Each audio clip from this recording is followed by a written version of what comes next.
అందరికీ నమస్కారం. ఇది ఎకానమీ బేసిక్స్ 13వ మాడ్యూల్. 12వ మాడ్యూల్లో బ్యాలెన్స్ ఆఫ్ పేమెంట్స్కి సంబంధించినటువంటి వివిధ విషయాల్ని మీకు క్లియర్గా ఎక్స్ప్లెయిన్ చేయడం జరిగింది. ఇక ఈ మాడ్యూల్లో ఇంకొంత క్లారిటీ ఇవ్వటం కోసం ఇన్ఫోగ్రాఫిక్స్ ఉపయోగించి బ్యాలెన్స్ ఆఫ్ పేమెంట్స్కి సంబంధించినటువంటి వివిధ ట్రాన్సాక్షన్స్ని మీకు ఎక్స్ప్లెయిన్ చేయబోతున్నాను. అంతేకాకుండా కొత్త విషయాలకు వస్తే ఫారిన్ ఎక్స్చేంజ్ రిజర్వ్స్, అసలు ఏ దేశానికైనా ఫారిన్ ఎక్స్చేంజ్ రిజర్వ్స్ ఎందుకు అవసరం, కంఫర్ట్ జోన్ అంటే ఏమిటి, ఫారిన్ ఎక్స్చేంజ్ రిజర్వ్స్ యొక్క ముఖ్య ఉద్దేశం ఏమిటి, ఇవి ఎన్ని రకాలుగా ఉంటాయి? 4 రకాలుగా ఇవి ఉంటాయి. ఒకటేంటంటే ఫారిన్ కరెన్సీ అసెట్స్, అలాగే గోల్డ్ రిజర్వ్స్, అలాగే SDRs, special drawing rights, reserve tranche position. ఈ 4 రూపాల్లో ఫారిన్ ఎక్స్చేంజ్ రిజర్వ్స్ ఉంటాయి. వీటి గురించి మీకు డీటెయిల్గా ఎక్స్ప్లెయిన్ చేస్తాను. అంతేకాకుండా ఎక్స్టర్నల్ డెట్ అంటే ఏమిటి, ఎక్స్టర్నల్ డెట్లో సావరిన్ డెట్ ఎంత పర్సెంట్ ఉంటుంది, డాలర్ డినామినేటెడ్ డెట్కి రూపీ డినామినేటెడ్ డెట్కి మధ్య వ్యత్యాసం ఏమిటి, షార్ట్ టర్మ్ డెట్ అంటే ఏమిటి, వీటన్నిటి గురించి, అలాగే external debt to GDP ratio, వీటి గురించి కూడా మీకు ఎక్స్ప్లెయిన్ చేయబోతున్నాను. ఇప్పుడు చెప్పబోయేటువంటి ఈ బ్యాలెన్స్ ఆఫ్ పేమెంట్స్కి సంబంధించినటువంటి పిక్టోరియల్ రిప్రజెంటేషన్స్, అలాగే ఫారిన్ ఎక్స్చేంజ్ రిజర్వ్స్, అలాగే ఎక్స్టర్నల్ డెట్, ఈ 3 కూడా చాలా ఇంపార్టెంట్ ఆస్పెక్ట్స్ అన్నమాట ఎకానమీకి సంబంధించి. సరే, బ్యాలెన్స్ ఆఫ్ పేమెంట్స్ గురించి మళ్ళీ నేను మీకు ఎక్స్ప్లెయిన్ చేయటం లేదు. క్రితం లెక్చర్లో నేను డీటెయిల్గా ఎక్స్ప్లెయిన్ చేశాను.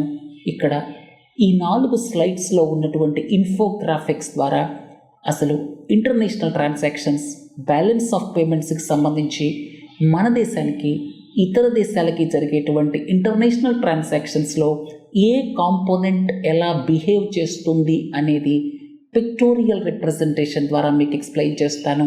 ఇవి కాస్త ఓల్డ్ డాక్యుమెంట్స్, 1 సంవత్సరం క్రితం ఒక న్యూస్ పేపర్లో వచ్చినటువంటి డాక్యుమెంట్స్ని తీసుకున్నాను. ఇప్పటి ఫిగర్స్ చేంజ్ అయ్యి ఉండవచ్చు, అది అంత ఇంపార్టెంట్ కాదు, ట్రెండ్ ఇంపార్టెంట్. ఈ ట్రెండ్ని అర్థం చేసుకోండి. ఈ స్లైడ్ ద్వారా మీరు ఏమి నేర్చుకోవచ్చు అంటే, మెర్కంటైజ్ ట్రేడ్ డెఫిసిట్ మీరు ఇక్కడ చూస్తే 2021-22 ఆర్థిక సంవత్సరానికి $189 బిలియన్ ఉందన్నమాట. ఈ మధ్య ఫిగర్ మీరు చూస్తే 2023-24 దాదాపుగా $240 బిలియన్ ఉంది. అంటే గత 15-20 సంవత్సరాలను మీరు గమనిస్తే మెర్కంటైజ్ ట్రేడ్ డెఫిసిట్ అనేది పెరుగుకుంటూనే పోతుంది అనేది ఈ ఇన్ఫోగ్రాఫిక్ ద్వారా మనకి అర్థమవుతోంది. ఇది ఒక నెగటివ్ పరిణామం. అయితే దీన్ని కౌంటరాక్ట్ చేయడానికి ఒక పాజిటివ్ పరిణామం కూడా ఉంది. అదేంటంటే సర్వీసెస్లో సర్ప్లస్. మీరు ఇక్కడ చూడండి, సర్వీసెస్లో సర్ప్లస్ కూడా గణనీయంగా పెరుగుకుంటూ పోతుంది. ఇక్కడ ఉన్నటువంటి డెఫిసిట్ని కొంతవరకు ఇది వైపౌట్ చేయగలుగుతోంది.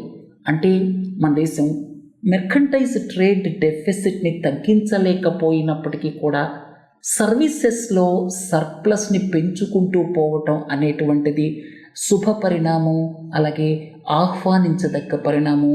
ఈ కారణంగానే మనం హ్యూజ్ ట్రేడ్ డెఫిసిట్ ఉన్నప్పటికీ కూడా చాలా కంఫర్ట్ జోన్లో ఉన్నాము అని చెప్పుకోవచ్చు అన్నమాట. సరే, కరెంట్ అకౌంట్కి సంబంధించి మీకు 4 కాంపోనెంట్స్ ఉంటాయని చెప్పాను ఇంతకుముందు. ఒకటి మెర్కంటైజ్ గూడ్స్కి సంబంధించినటువంటి కాంపోనెంట్, రెండోది సర్వీసెస్కి సంబంధించిన కాంపోనెంట్, మూడోది ఈ ప్రైమరీ ఇన్కమ్ లేకపోతే ఇన్వెస్ట్మెంట్స్కి సంబంధించినటువంటి ఇన్కమ్, దీన్నే ప్రైమరీ ఇన్కమ్ అంటాం. అలాగే ఫారిన్ రెమిటెన్సెస్, దీన్ని సెకండరీ ఇన్కమ్ అంటాం. ఈ 4 కాంపోనెంట్స్లో ఇంతకుముందు లెక్చర్లో మీకు ఎక్స్ప్లెయిన్ చేశాను. మెర్కంటైజ్ గూడ్స్ కాంపోనెంట్ని విజిబుల్స్ అంటారు, మిగతా 3టిని ఇన్విజిబుల్స్ అంటారు. మీరు ఇక్కడ గమనిస్తే ట్రేడ్ డెఫిసిట్ అంటే మనకి బ్యాలెన్స్ ఆఫ్ పేమెంట్స్లో ట్రేడ్కి సంబంధించి, మెర్కంటైజ్ గూడ్స్ ట్రేడ్కి సంబంధించి చాలా నెగటివ్ ఉంది, అంటే చాలా మైనస్ ఉంది. $240 బిలియన్ లేటెస్ట్ చెప్పాను కదా 2023-24 ఆర్థిక సంవత్సరానికి. ఇక సర్వీసెస్లో మనకి హ్యూజ్ సర్ప్లస్ ఉంది, ఇది పాజిటివ్ పరిణామం. అయితే ప్రైమరీ ఇన్కమ్ అంటే ఫారిన్ మల్టీనేషనల్ కంపెనీస్ కావచ్చు, ఫారిన్ మల్టీనేషనల్ బ్యాంక్స్ కావచ్చు, అవి ఇక్కడ వాళ్ళ బేస్ ఎస్టాబ్లిష్ చేసి ప్రతి సంవత్సరం వాళ్ళకు వచ్చిన ఆదాయాలు పట్టుకెళ్ళిపోతుంటారు. దీన్ని ప్రైమరీ ఇన్కమ్ అంటారు. ఇక్కడ మనకి మైనస్ ఉంది, ఇది కూడా పెరుగుతోంది. కాకపోతే 40-50 బిలియన్ డాలర్లే కాబట్టి మైనస్ అంత పెద్దగా వరీయింగ్ ఫ్యాక్టర్ కాదనమాట. తర్వాత 4వ component secondary income, foreign remittances. మీ అందరికీ తెలుసు, ప్రపంచంలో అత్యధికంగా ఫారిన్ రెమిటెన్సెస్ రిసీవ్ చేసుకునేటువంటి కంట్రీ ఇండియా. తర్వాత ఇక్కడ నుంచి కూడా కొన్ని ఫారిన్ రెమిటెన్సెస్ ఇతర దేశాలకు వెళ్ళిపోతాయి. ఫారినర్స్ ఇక్కడ ఉంటే వాళ్ళు కూడా పంపిస్తారు కదా. ఇదంతా మనం నెట్గా క్యాలిక్యులేట్ చేసినప్పుడు 2021-22కి 80 బిలియన్ డాలర్లు ఉంది. సో ఇది ఒక పాజిటివ్ పరిణామం అని చెప్పచ్చు. ఇది పెరుగుకుంటూ పోతోంది. కాబట్టి మన కరెంట్ అకౌంట్ కంఫర్ట్ జోన్లో ఉండటానికి ప్రధాన కారణాలు 2. ఒకటి సర్వీసెస్ సర్ప్లస్, రెండోది సెకండరీ ఇన్కమ్. ఇంకో విధంగా చెప్పాలంటే రెమిటెన్సెస్కి సంబంధించినటువంటి నెట్ ట్రాన్సాక్షన్స్ అన్నమాట. ఈ రెండింటి మూలంగా మనం చాలా కంఫర్ట్ జోన్లో ఉన్నాము. కరెంట్ అకౌంట్ డెఫిసిట్ 2023-24 సంవత్సరానికి సంబంధించి 23 బిలియన్ డాలర్లు, లెస్ దాన్ 1% ఆఫ్ జీడిపి. ఇది చాలా కంఫర్ట్ జోన్లో ఉన్నట్టు లెక్క. ఇక క్యాపిటల్ అకౌంట్ ట్రాన్సాక్షన్స్ విషయానికి వస్తే ఇవి ఫారిన్ పోర్ట్ఫోలియో ఇన్వెస్ట్మెంట్స్. ఇంతకుముందు చెప్పుకున్నట్టుగానే ఇవి చాలా వలటైల్గా ఉంటాయి. ఉదాహరణకి 2020-21 ఆర్థిక సంవత్సరం కరోనా మొదటి సంవత్సరాన్ని మీరు కనుక గమనిస్తే net foreign portfolio investment 36 billion డాలర్లు వచ్చింది. ఆ తర్వాతి సంవత్సరం 17 బిలియన్ డాలర్స్ వెళ్ళిపోయింది. చాలా వలటైల్గా ఉంటాయి. ఇవన్నీ క్యాపిటల్ ఫ్లోస్. తర్వాత ఫారిన్ డైరెక్ట్ ఇన్వెస్ట్మెంట్ మీరు ఇక్కడ చూస్తే ఇది చాలా స్టేబుల్గా ఉంటుంది, వలటాలిటీ ఉండదు. మన దేశం ఫారిన్ డైరెక్ట్ ఇన్వెస్ట్మెంట్ని సిగ్నిఫికెంట్గా అట్రాక్ట్ చేస్తోంది అనటంలో సందేహం లేదు. అయితే ఇంకా పెంచుకోవాల్సిన అవసరం కూడా ఉందన్నమాట. ఇవన్నీ క్యాపిటల్ ఫ్లోస్. అంతేకాకుండా ఇక్కడ నెట్ బ్యాంకింగ్ క్యాపిటల్ అంటే బ్యాంక్స్కి సంబంధించినటువంటి ఇన్వెస్ట్మెంట్స్ కావచ్చు, అలాగే ఈ ఎన్ఆర్ఐ డిపాజిట్స్ కావచ్చు, ఇవన్నీ నెట్గా అంటే విత్డ్రా చేసుకునే వాళ్ళు ఉంటారు, వేసే వాళ్ళు ఉంటారు. ఇదంతా నెట్గా, ఇవి కూడా capital flows, balance of payments కిందకే వస్తాయి. ఇవి చూడండి 7-21 అంటే నెట్గా చూసినప్పుడు ఇది పెద్దగా మనకి ఆలోచించాల్సిన విషయం కాదు. ఇక ఇంకొక ముఖ్యమైనది ఏంటంటే ఎక్స్టర్నల్ కమర్షియల్ బారోయింగ్స్. ఇవి ఒక సంవత్సరం పెరగచ్చు, ఒక సంవత్సరం తరగచ్చు. కొంతమంది అక్కడ ఉన్నటువంటి లోన్స్ని కట్టేసి మళ్ళీ తీసుకోకపోవచ్చు. కొన్ని కంపెనీలు వెళ్ళి తీసుకోవచ్చు. ఇట్లా నెట్గా క్యాలిక్యులేట్ చేస్తే ఇది సెనారియో అన్నమాట. ఇవన్నీ కూడా క్యాపిటల్ ఫ్లోస్. మైనస్ ఉంటే డాలర్స్ బయటకు వెళుతున్నట్టు లెక్క, ప్లస్ ఉంటే డాలర్స్ మనకు వస్తున్నట్టు లెక్క. సో ఈ 2 స్లైడ్స్లో చూపించినవి క్యాపిటల్ ఫ్లోస్ అని చెప్పచ్చు. మొదటి 2 స్లైడ్స్లో చూపించినటువంటివి కరెంట్ అకౌంట్కి సంబంధించినవి, ఈ 2 స్లైడ్స్లో చూపించినటువంటివి క్యాపిటల్ అకౌంట్కి సంబంధించినవి. కరెంట్ అకౌంట్, క్యాపిటల్ అకౌంట్ ఈ రెండింటిని మొత్తంగా మనం తీసుకుంటే ఓవరాల్గా బ్యాలెన్స్ ఆఫ్ పేమెంట్స్ వస్తుంది. నెట్ పాజిటివ్ ఉంటే, ఉదాహరణకి ఒక ఆర్థిక సంవత్సరంలో 40-50 బిలియన్ డాలర్స్ పాజిటివ్ ఉందనుకోండి, అప్పుడు నార్మల్గా ఫారిన్ ఎక్స్చేంజ్ రిజర్వ్స్ పెరుగుతాయన్నమాట. మైనస్ ఉంటే reserve bank of India dollars అమ్ముతుంది కాబట్టి ఫారిన్ ఎక్స్చేంజ్ రిజర్వ్స్ తగ్గే అవకాశం ఉంది. అర్థమైంది కదా. ఈ విషయం మీద క్లారిటీ తెచ్చుకున్న తరువాత next topic foreign exchange reserves. Foreign exchange reserves అసలు ఏ దేశానికైనా ఎందుకంటే ఇప్పటిదాకా మీకు ఎక్స్ప్లెయిన్ ఏది చేశానో దీన్ని అర్థం చేసుకుంటే మీరు ఫారిన్ ఎక్స్చేంజ్ రిజర్వ్స్ అవసరం ఏమిటో మీకు తెలుస్తుంది. ఇక్కడ చూడండి, బ్యాలెన్స్ ఆఫ్ పేమెంట్స్లో నేను 4 స్లైడ్స్లో మీకు మన దేశానికి వచ్చేటువంటి ఫారిన్ కరెన్సీ, పోయేటువంటి ఫారిన్ కరెన్సీ గురించి చెప్పాను. ఇది ఎప్పుడూ కాన్స్టెంట్గా ఉండదు, ఇది ఎప్పుడూ కూడా ప్రిడిక్టబుల్గా ఉండదు. ఇంత వస్తుంది, ఇంత పోతుంది అని ఎవ్వరూ కూడా చెప్పలేరు. గ్లోబల్ పరిణామాల మీద ఆధారపడి ఉంటుంది. ఉదాహరణకి మీరు ఇక్కడ ఫారిన్ పోర్ట్ఫోలియో ఇన్వెస్ట్మెంట్ చూశారనుకోండి, ఒక సంవత్సరంలో 30-40 బిలియన్ డాలర్స్ నెట్ వస్తుంది, ఒక సంవత్సరంలో 20-30 బిలియన్ డాలర్స్ వెళ్ళిపోతుంది. అలాగే ఇక్కడ మీరు ఈ బారోయింగ్స్ ఏదైతే ఎక్స్టర్నల్ కమర్షియల్ బారోయింగ్స్ ఉన్నాయో కొన్ని సంవత్సరాల్లో ఎక్కువ వస్తాయి, కొన్ని సంవత్సరాల్లో నెట్ మైనస్ ఉంటుంది. అంటే డాలర్స్ ఎన్ని వస్తాయి, ఎన్ని పోతుంటాయి, అసలు ప్రిడిక్ట్ చేయగలమా ఈ విషయాన్ని? కొంచెం కష్టమే. ఒకవేళ డాలర్స్ ఏదైనా ఆర్థిక సంవత్సరంలో మన దేశానికి వచ్చేటువంటి డాలర్స్ మన దేశం నుంచి వెళ్ళిపోయేటువంటి డాలర్స్కి సరిపోలేదనుకోండి, మన దేశానికి వచ్చేటువంటి డాలర్స్ మన దేశం నుంచి వెళ్ళిపోయేటువంటి డాలర్స్కి సరిపోలేదనుకోండి, అప్పుడు రూపీ డిప్రిషియేట్ అయిపోతూ ఉంటుంది. Reserve bank of India intervene అయ్యి ఫారిన్ ఎక్స్చేంజ్ని ఓపెన్ మార్కెట్లో అమ్మాల్సి ఉంటుంది. ఇంకోటి ఏంటంటే, మనకి ఫారిన్ ఎక్స్చేంజ్ రిజర్వ్స్ సరిపడా లేవనుకోండి, అప్పుడు ఎసెన్షియల్ కమోడిటీస్ మన దేశం ఎక్స్పోర్ట్ కూడా కొన్ని ప్రోడక్ట్స్ చేయలేకపోయిందనుకోండి ప్రపంచవ్యాప్త కాన్ఫ్లిక్ట్స్ మూలంగా, అలాంటప్పుడు కూడా మనం క్రూడ్ ఆయిల్ని ఇంపోర్ట్ చేసుకోక తప్పదు. క్రూడ్ ఆయిల్ మనం 87% ఇంపోర్ట్ డిపెండెంట్ కదా. మనకి ఫారిన్ ఎక్స్చేంజ్ వచ్చినా రాకపోయినా మనం క్రూడ్ ఆయిల్ ఇంపోర్ట్ని ఆపలేము. మరి వాటికి పేమెంట్స్ చేయాలంటే ఫారిన్ ఎక్స్చేంజ్ రిజర్వ్స్ ఉండాలి కదా. సో ఇట్లా ఫారిన్ ఎక్స్చేంజ్ రిజర్వ్స్ అనేటువంటివి మినిమంగా 10 months of imports 10 months of ఇంపోర్ట్స్కి సరిపడే విధంగా ఉంటే అది కంఫర్ట్ జోన్ అని చెప్తారనమాట. మన ఫారిన్ ఎక్స్చేంజ్ రిజర్వ్స్ దాదాపు 640-650 బిలియన్ డాలర్స్ ఉన్నాయి. మనం కంఫర్ట్ జోన్లోనే ఉన్నాం. మ్యాక్రో ఎకానమిక్ స్టెబిలిటీ కానీ ఎక్స్టర్నల్ స్టెబిలిటీ కానీ మన దేశానికి ఏ రకమైనటువంటి ఇబ్బంది లేదు అని చెప్పుకోవచ్చు. సరే, ఈ ఫారిన్ ఎక్స్చేంజ్ రిజర్వ్స్ 4 రూపాల్లో ఉంటాయి. More than 90% foreign currency assets, United States of America dollar assets కావచ్చు, అలాగే ఇతర హార్డ్ కరెన్సీస్ ఎన్ కావచ్చు, జపనీస్ ఎన్ కావచ్చు, యూరో కావచ్చు, తర్వాత United States of America federal reserve treasury బాండ్స్లో కావచ్చు, ఇట్లా రకరకాలుగా ఇన్వెస్ట్మెంట్స్ చేస్తారు. ఇవన్నీ ఫారిన్ కరెన్సీ అసెట్స్ అన్నమాట. సో ఇవి టోటల్ ఫారిన్ ఎక్స్చేంజ్ రిజర్వ్స్లో మోర్ దాన్ 90% ఉంటాయి. ఇవి ఎన్ని రకాలుగా ఉండొచ్చు ఫారిన్ కరెన్సీ అసెట్స్ అంటే? మల్టీ కరెన్సీ అసెట్స్, రకరకాల హార్డ్ కరెన్సీస్లో ఎక్కువగా డాలర్ రూపంలోనే దాస్తారు, అది పక్కన పెడదాం. మల్టీ కరెన్సీ అసెట్స్, అలాగే security deposits with other central banks and bank for international settlements, వీటితో ఉన్నటువంటి డిపాజిట్స్ కూడా. అంతేకాకుండా ఓవర్సీస్ కమర్షియల్ బ్యాంక్స్తో ఉన్నటువంటి డిపాజిట్స్ కూడా. ఇవన్నీ ఫారిన్ కరెన్సీ అసెట్స్ కింద వస్తాయన్నమాట. మన దేశానికి సంబంధించినంత వరకు ఫారిన్ కరెన్సీ అసెట్స్ కింద ఇవన్నీ వస్తాయి. టోటల్ ఫారిన్ ఎక్స్చేంజ్ రిజర్వ్స్లో మోర్ దాన్ 90% ఈ ఫారిన్ కరెన్సీ అసెట్స్ రూపంలోనే ఉంటాయి. రెండోది గోల్డ్ రిజర్వ్స్. మన దేశానికి సంబంధించినటువంటి గోల్డ్ రిజర్వ్స్ 800 టన్నుల దాకా మన సెంట్రల్ బ్యాంక్కి గోల్డ్ ఉంది. 800 టన్నులు. మరి మనలాంటి ప్రజల దగ్గర ఎంత ఉంది?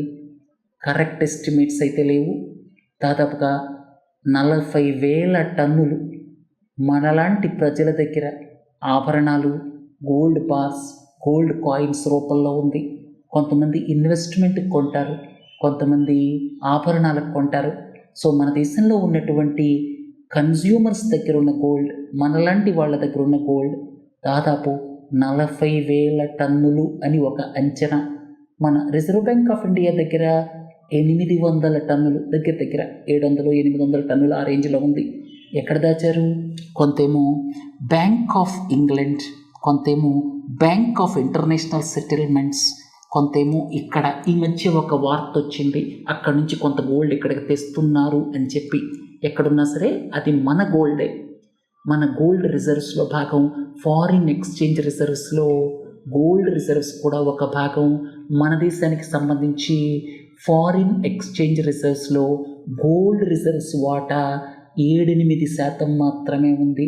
అదే United States of America, Italy లాంటి దేశాలకి 50, 60, 70, 80% అలా ఉందన్నమాట. తర్వాత ఇది special drawing rights. International Monetary Fund 1969లో క్రియేట్ చేసినటువంటి స్పెషల్ డ్రాయింగ్ రైట్స్ ఏవైతే ఉన్నాయో ఇవి కరెన్సీ కాదు, ఇవి ఒక స్పెషల్ అసెట్గా వాళ్ళు క్రియేట్ చేశారు. స్పెషల్ డ్రాయింగ్ రైట్స్ ఒక్కొక్క దేశానికి ఉన్నటువంటి కోటా ప్రకారం స్పెషల్ డ్రాయింగ్ రైట్స్ని డ్రా చేయొచ్చు.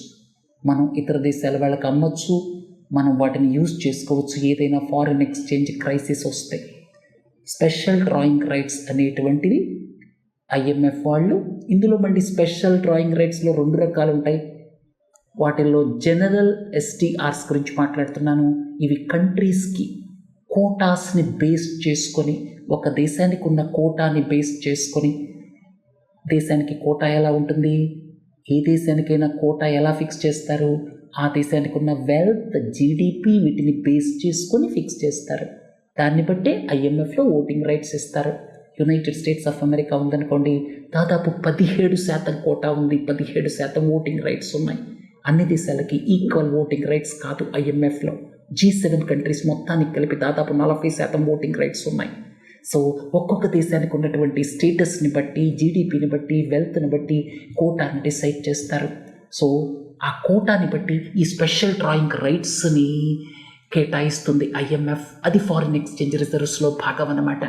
తర్వాత స్పెషల్ డ్రాయింగ్ రైట్స్ అంటే కరెన్సీ కాదు, 5 కరెన్సీస్ని బేస్ చేసుకొని వాటి యొక్క వాల్యూని నిర్ధారిస్తారు. 5 సంవత్సరాలకు ఒకసారి ఆ 5 కరెన్సీల యొక్క వెయిటేజెస్ని మారుస్తారు. మనం ఎస్టీఆర్స్ తీసుకొని ఏ కరెన్సీకైనా కన్వర్ట్ చేసుకోవచ్చు, ఎవరికైనా ఇవ్వచ్చు. అలాగే ఎస్టీఆర్స్ వాళ్ళ దగ్గర ఉంటే మనకి ఇంట్రెస్ట్ కూడా పే చేస్తారు. అలాగే ఈ ఎస్టీఆర్స్ అనేటువంటివి దేశాలకి అలొకేట్ చేస్తారు, మెంబర్స్కి అలొకేట్ చేస్తారు.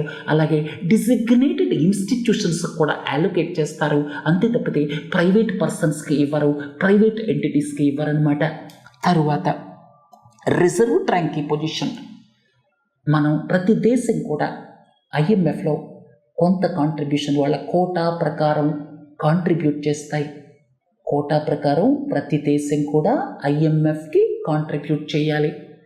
తర్వాత అందులో కొంత భాగాన్ని, అంటే మన దేశానికి ఉన్న కోటా ప్రకారం, మన దేశానికి ఉన్న ఓటింగ్ రైట్ ప్రకారం మీ దేశం ఎంత కాంట్రిబ్యూట్ చేయాలంటే మనం కాంట్రిబ్యూట్ చేస్తే అందులో కొంత భాగాన్ని మన దేశం ఫ్రీగా వాడుకోవచ్చు. దాన్ని రిజర్వ్ ట్యాంకీ అంటారు. అర్థమైంది కదా, మన దేశం యొక్క కాంట్రిబ్యూషనే అది. ఎస్టీఆర్స్ వేరు, రిజర్వ్ ట్యాంకీ వేరు.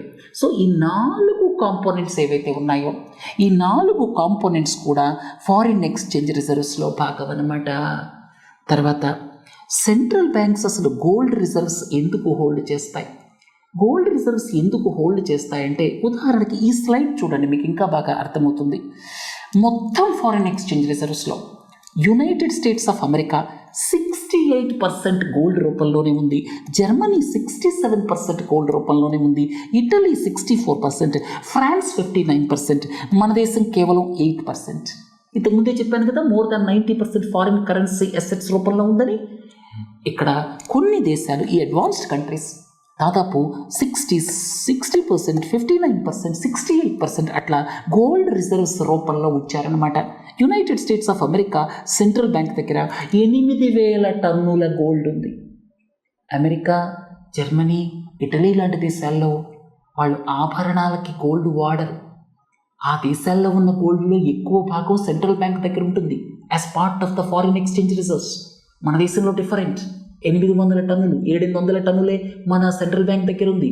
40,000 టన్నులు ప్రజల దగ్గర ఉంది. అది డిఫరెన్స్.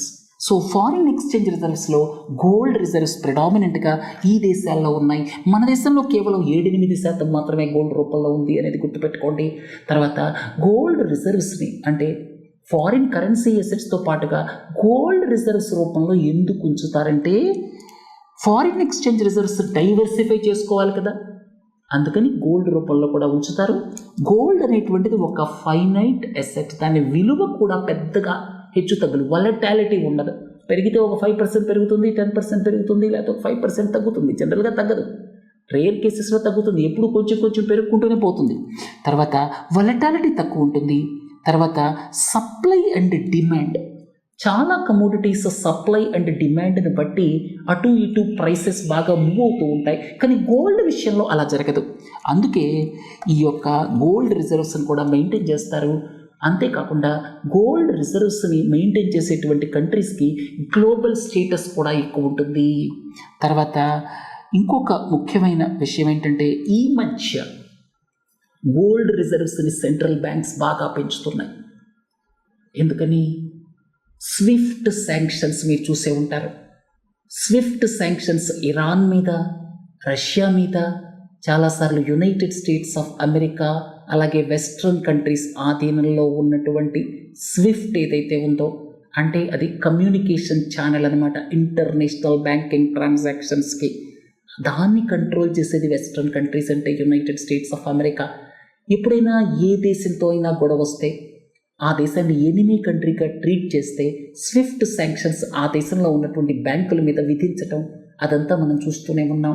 అందుకే ఈ మధ్య కాలంలో యునైటెడ్ స్టేట్స్ ఆఫ్ అమెరికా హెజిమోనీని తగ్గించడానికి, ఆధిపత్యాన్ని తగ్గించడానికి, యునైటెడ్ స్టేట్స్ ఆఫ్ అమెరికా ఆధీనంలో ఇండైరెక్ట్గా ఉన్నటువంటి స్విఫ్ట్ శాంక్షన్స్ నుంచి బయటపడటానికి, అలాగే United States of America dollar ఆధిపత్యాన్ని తగ్గించడానికి రకరకాల ప్రయత్నాలు చేస్తున్నాయి దేశాలు. అందులో ఒకటి ఏంటంటే గోల్డ్ రిజర్వ్స్ పెంచేసుకోవటం, డాలర్ రిజర్వ్స్ తగ్గించేయటం. రెండోది ఏంటంటే లోకల్ కరెన్సీస్లో ట్రేడింగ్ అనమాట.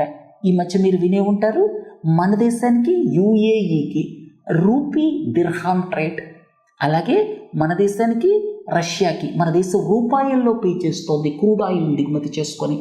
అప్పుడు డాలర్తో అవసరం ఉండదు కదా. సో అందుకని డాలర్ యొక్క హెజిమోనీని తగ్గించడం కోసం రెండు రకాల ప్రయత్నాలు చేస్తున్నాయి వేరు వేరు దేశాలు. గోల్డ్ రిజర్వ్స్ పెంచుతున్నాయి, డాలర్ రిజర్వ్స్ తగ్గిస్తున్నాయి, అంటే ఫారిన్ ఎక్స్చేంజ్ రిజర్వ్స్లో భాగంగా. రెండోది ఏం చేస్తున్నాయంటే లోకల్ కరెన్సీస్లో ట్రేడింగ్ చేస్తున్నాయి. అర్థమైంది కదా ఫారిన్ ఎక్స్చేంజ్ రిజర్వ్స్ గురించి. ఇక ఎక్స్టర్నల్ డెట్ గురించి కొన్ని విషయాలు తెలుసుకుందాం. ఎక్స్టర్నల్ డెట్ ఎగ్జాక్ట్ ఫిగర్ ప్రస్తుతం $650 బిలియన్ లేకపోతే $630 బిలియన్ అలా ఉండొచ్చు. ఎగ్జాక్ట్ ఫిగర్ అక్కర్లేదు. 630-640 బిలియన్ ఆ రేంజ్లో ఉంటుంది. As a percentage of GDP 18, 17, 19% అలా ఉంటుంది. తర్వాత షార్ట్ టర్మ్ డెట్ డేంజరస్, కానీ షార్ట్ టర్మ్ డెట్తో అంత ప్రాబ్లం లేదనమాట మన దేశానికి సంబంధించి. ఇక ఈ $630 బిలియన్ టోటల్ ఎక్స్టర్నల్ డెట్లో ప్రభుత్వాలు బారో చేసినాయి, అంటే general government debt $130 billion.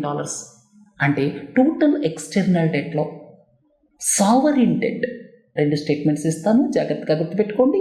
Total external డెట్లో sovereign debt 20% రేంజ్లో ఉంది. ఇక as a percentage of GDP external debt మొత్తం 17-18% ఉంది. Sovereign debt as a percentage of GDP 3%, 4% ఆ రేంజ్లో ఉంది. మన దేశం ఈ పర్స్పెక్టివ్లో చాలా సేఫ్ అని చెప్పచ్చు. తర్వాత ఇక్కడ ఎక్స్టర్నల్ డెట్కి సంబంధించి బ్యాంక్స్ అలాగే అదర్ ఫైనాన్షియల్ ఇన్స్టిట్యూషన్స్ ఇవి బారో చేసినటువంటివి $160 బిలియన్. ఇక other sectors external commercial borrowings అంటాం కదా, for commercial purposes external commercial borrowings public sector, private sector రెండు బారో చేస్తాయి. ఈ ఎక్స్టర్నల్ డెట్లో largest component external commercial borrowings అని చెప్పచ్చు, ఈసీబీస్ అంటామన్నమాట.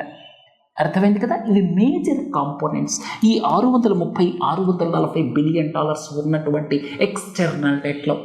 అసలు ఎక్స్టర్నల్ కమర్షియల్ బారోయింగ్స్ ఇతర దేశాల నుండి ఎందుకు అప్పు తీసుకొస్తారు? ఎందుకంటే అక్కడ వడ్డీ రేటు తక్కువ, కానీ కరెన్సీ డిప్రిషియేట్ అయిపోతే వాళ్ళు ఇబ్బందులు పడతారు. అందుకే వాళ్ళు హెడ్జింగ్ తీసుకోవాలి, అంటే థర్డ్ పార్టీ గ్యారంటీ తీసుకోవాలి. కరెన్సీ డిప్రిషియేట్ అయినా అప్రిషియేట్ అయినా వాళ్ళకి సంబంధం లేకుండా ఉండటానికి. కానీ చాలామంది హెడ్జింగ్కి వెళ్ళటం లేదు. కరెన్సీ డిప్రిషియేట్ అయితే వాళ్ళు ఇబ్బంది పడతారు. అర్థమైంది కదా. ఇక ఎక్స్టర్నల్ డెట్కి సంబంధించి United States of dollar denominated debt 50-55% ఉంది. రూపీ డినామినేటెడ్ డెట్ అరౌండ్ 30% ఉందన్నమాట. తర్వాత రూపీ డినామినేటెడ్ డెట్తో ఇబ్బంది లేదు, ఎందుకంటే కరెన్సీ ఎప్రిసియేషన్ డిప్రిసియేషన్ అంతా కూడా అప్పు ఇచ్చినటువంటి వాడు ఎవడైతే ఉన్నాడో అతని తలనొప్పి, అప్పు తీసుకున్నాడికి ఇబ్బంది లేదు. డాలర్ డినామినేటెడ్ అయితే కరెన్సీ డిప్రిషియేట్ అయిపోతే అప్పు తీసుకున్నవాడు ఇబ్బంది పడతాడు. మన దేశంలో ఉన్నటువంటి సంస్థలు ఎవరైతే అప్పు తీసుకున్నారో వాళ్ళు ఇబ్బంది పడతారు. తర్వాత అందుకే ఆ ఇబ్బంది నుంచి తప్పించుకోవడం కోసం హెడ్జింగ్కి చేయాలన్నమాట. హెడ్జింగ్ అంటే కరెన్సీ రిస్క్ని మూడో పార్టీకి కొంత డబ్బులు కట్టి ఇచ్చేస్తారు. డిప్రిషియేట్ అయినా ఎప్రిషియేట్ అయినా మన తలనొప్పి కాదనమాట. అయితే ఎక్స్టర్నల్ కమర్షియల్ బారోయింగ్స్లో ఎక్కువ భాగం హెడ్జింగ్ చేయబడలేదు. తర్వాత ఈ ఎక్స్టర్నల్ డెట్ టు జీడిపి 18-19% అలా ఉంది. Sovereign debt to GDP ratio 3-4% ఉంది. తర్వాత ఇంకోటి ఏంటంటే ratio of foreign exchange reserves to total debt అది అరౌండ్ 100% ఉంది. ఇప్పుడు ఫారిన్ ఎక్స్చేంజ్ రిజర్వ్స్ $643 బిలియన్ ఉంటే ఎక్స్టర్నల్ డెట్ కూడా దాదాపు అదే రేంజ్లో ఉంది. ఏ రకంగా చూసినా కూడా అలాగే షార్ట్ టర్మ్ డెట్ ఏదైతే ఉందో అది కూడా చాలా తక్కువ ఉంది. ఎక్స్టర్నల్ ఫ్రంట్లో అంటే ఫారిన్ ఎక్స్చేంజ్ రిజర్వ్స్ సంబంధించినటువంటి ఇండెక్స్ కానీ ఫారిన్ ఎక్స్చేంజ్ రిజర్వ్స్కి సంబంధించిన స్టాటిస్టిక్స్ మీరు చూస్తే 10 months ఆఫ్ ఇంపోర్ట్ కవర్ కంటే ఎక్కువ ఉంది. కంఫర్ట్ జోన్లో ఉన్నాం. ఇక కరెంట్ అకౌంట్ డెఫిసిట్ చూస్తే <1% ఆఫ్ జీడిపి ఉంది. కంఫర్ట్ జోన్ 2.5%, అది కూడా కంఫర్ట్ జోన్లో ఉన్నాం. బ్యాలెన్స్ ఆఫ్ పేమెంట్స్ ఓవరాల్గా మనకి డాలర్స్ ఎక్కువ వస్తున్నాయి, అందుకే ఫారిన్ ఎక్స్చేంజ్ రిజర్వ్స్ పెరుగుకుంటూ పోతున్నాయి. ఇక్కడ కంఫర్ట్ జోన్లో ఉన్నాం. ఎక్స్టర్నల్ డెట్ విషయానికి వచ్చేసరికి $650 బిలియన్, అరౌండ్ 18-19% ఆఫ్ జీడిపి, ఇది కూడా చాలా కంఫర్ట్ జోన్లో ఉన్నాం. సావరిన్ డెట్ కేవలం 3-4% ఆఫ్ జీడిపి, హైలీ కంఫర్ట్ జోన్లో ఉన్నాం. షార్ట్ టర్మ్ డెట్ చాలా తక్కువ, కంఫర్ట్ జోన్లో ఉన్నాం. సో మనకున్నటువంటి ఎక్స్టర్నల్ ఫ్రంట్లో దాదాపు అన్నిటిల్లో కూడా యాజ్ ఆన్ డేట్ మనం హైలీ కంఫర్ట్ జోన్లో ఉన్నాము అని చెప్పొచ్చు అనమాట. ఈ మాడ్యూల్ తర్వాత నెక్స్ట్ మాడ్యూల్లో అంటే 14వ మాడ్యూల్లో ఇంకా కొన్ని ముఖ్యమైన విషయాల్ని శుక్రవారం రోజు చెప్పబోతున్నాను. సో తప్పకుండా ఈ బేసిక్స్ మాడ్యూల్స్ మొదటి నుంచి వినండి. ఆ తర్వాత మీకు ఎకానమీ చాలా ఈజీగా అర్థమైపోతుంది. సరే, నమస్తే.